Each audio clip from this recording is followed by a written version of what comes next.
കഴിഞ്ഞുപോയ കാലത്തിന്റെ നന്മകളിലൂടെ ഒരു യാത്ര.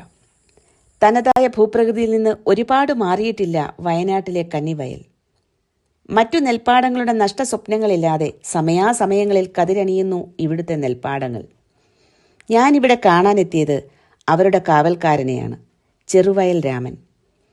ഗ്രീൻ റവല്യൂഷൻ കേരളത്തിൽ അതിന്റെ മുഖം കാട്ടിത്തുടങ്ങിയത് 70കളുടെ അവസാനമാണ്. വളരെ വേഗം തന്നെ അത് ശാശ്വതമല്ല എന്ന് അദ്ദേഹം തിരിച്ചറിഞ്ഞു. എല്ലാവരും ചെറുവയൽ രാമൻ പുരോഗമനവാദിയല്ല എന്ന് പറഞ്ഞു. പിന്നീട് അങ്ങോട്ട് ഒറ്റയാൾ പോരാട്ടമായിരുന്നു. മറ്റെല്ലാവരും കൂടുതൽ നേട്ടം എന്ന സ്വപ്നവുമായി പുതിയ കൃഷിരീതിയും വിത്തും തേടിപ്പോയപ്പോൾ അദ്ദേഹം പഴയ നെൽവിത്തുകളുടെ കാവൽക്കാരനായി.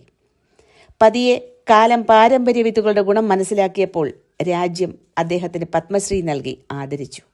മണ്ണിനെ മറന്ന പുരോഗമനം നമ്മളെ തകർച്ചയിലേക്ക് എത്തിക്കൂ എന്ന് നെഞ്ചിൽ തട്ടി അദ്ദേഹം പറയുന്നു. പക്ഷെ കേൾക്കാൻ ചുറ്റും ആരുമില്ല.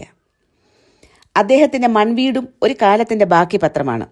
മനുഷ്യൻ പ്രകൃതിയെ അറിഞ്ഞു ജീവിച്ച ഒരു കാലത്തിന്റെ തിരുശേഷിപ്പ്. നമ്മുടെ പൈതൃകം നിലനിർത്താൻ അദ്ദേഹത്തിന്റെ കൈകളിൽ നിന്ന് ആ വിത്തുകൾ ഏറ്റുവാങ്ങാൻ ഒരുപാട് കുഞ്ഞു കരങ്ങൾ കരുത്തോടെ മുന്നോട്ട് വരട്ടെ എന്ന് നമുക്ക് പ്രാർത്ഥിക്കാം.